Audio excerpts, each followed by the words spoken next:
This is very bullish for Tesla's production in US, which badly needs more production. Elon Musk brings Tesla's China chief to Texas to run the Gigafactory in Austin.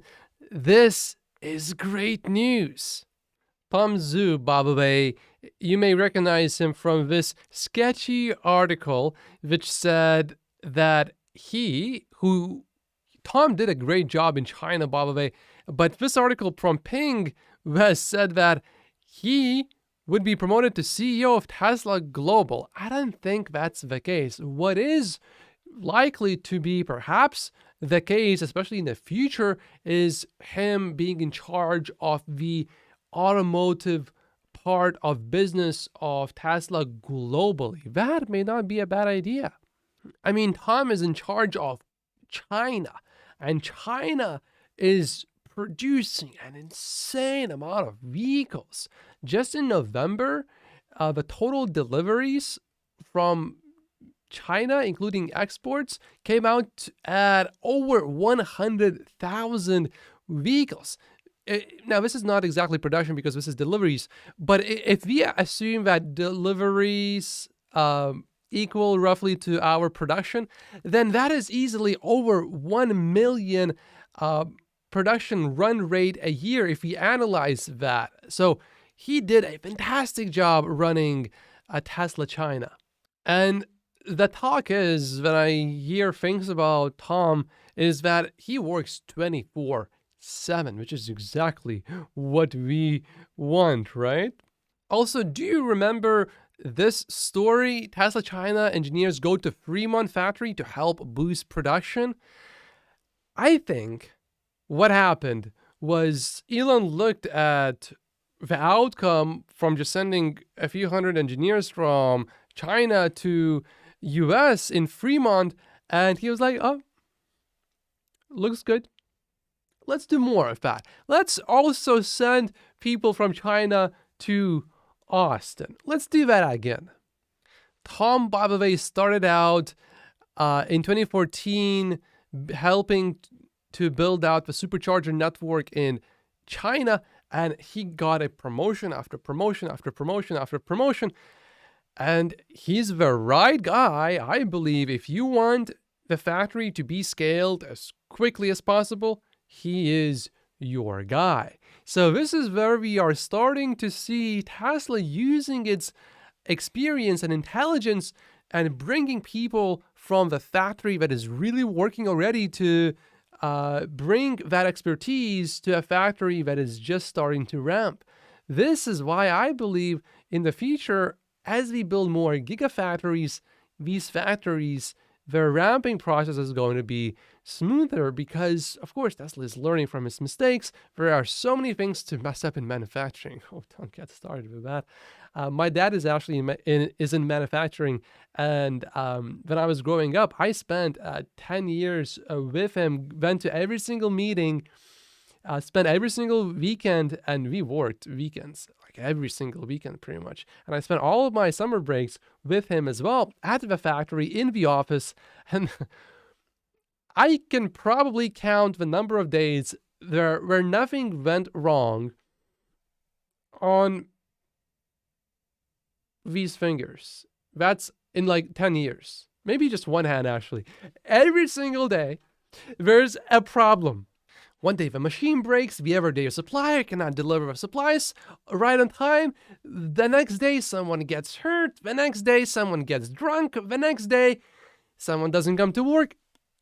It's non-stop problems all the time, especially with equipment breaking down. You have robots and equipment. You would think it just wouldn't break down, but you have the weirdest things happening all the time, especially with how scale that Tesla has. You know that is happening non-stop. The interesting part from this article from Bloomberg here is it's not clear how long Zhu will be in Austin for, or whether he will retain his Asia responsibilities, the people said. Now, I find that part to be interesting. So perhaps there was some sort of truth to this article saying that Tom would be promoted, but I don't think it's the CEO of Tesla Global. Come on. I mean, I don't really think that's the case. But, rumors oftentimes have some sort of element of some truth. In this case, I don't think it's much, but there's probably something going on there. And also, do you remember this article from Electric? Tesla is planning massive output from Giga Texas in Q1 2023. Well, this is sort of starting to make a little bit more sense that indeed they will be able to pull this off.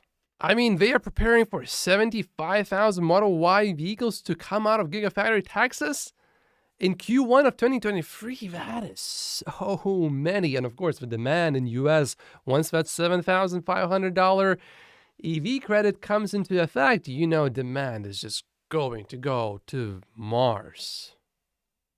And if Austin indeed is able to produce that many vehicles, it will beat most people's expectations.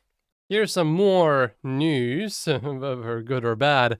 You decide. Elon Musk's bankers consider Tesla margin loans to cut risky Twitter debt. Now, in some ways, this could be good, and in some ways, this could be very, very bad.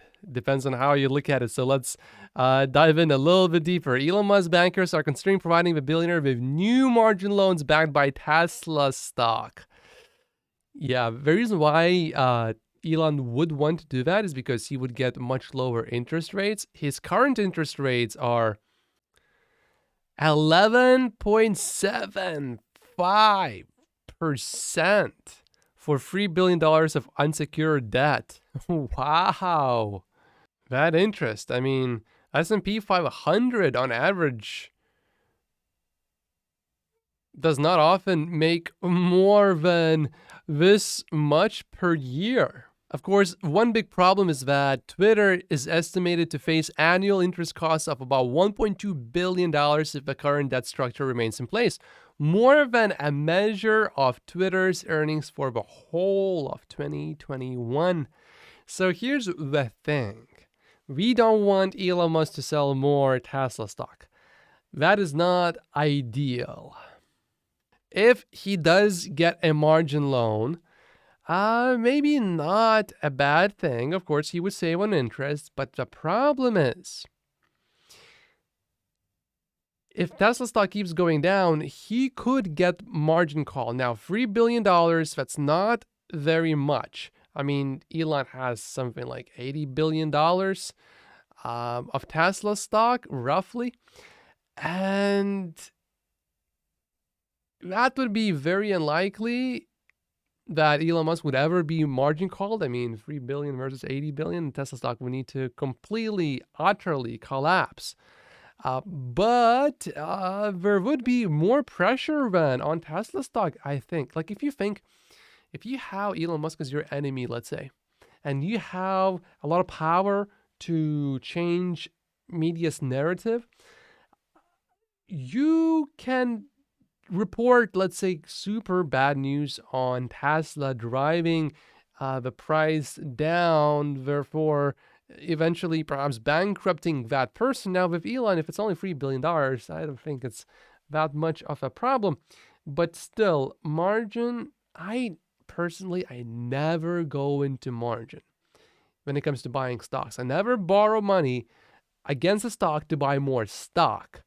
But if it's only $3 billion for Elon Musk, this would present an incentive for Elon to take actions to stop Tesla stock from dropping significantly further down. Maybe not a bad thing for Tesla stock then. So we'll see where this goes. And of course, these are 48 reasons why I only own Tesla stock. So watch this video if you haven't yet, or if you have, then I'll see you right here. Like and subscribe if you haven't yet. My name is Matt Posius. Thank you so much for watching.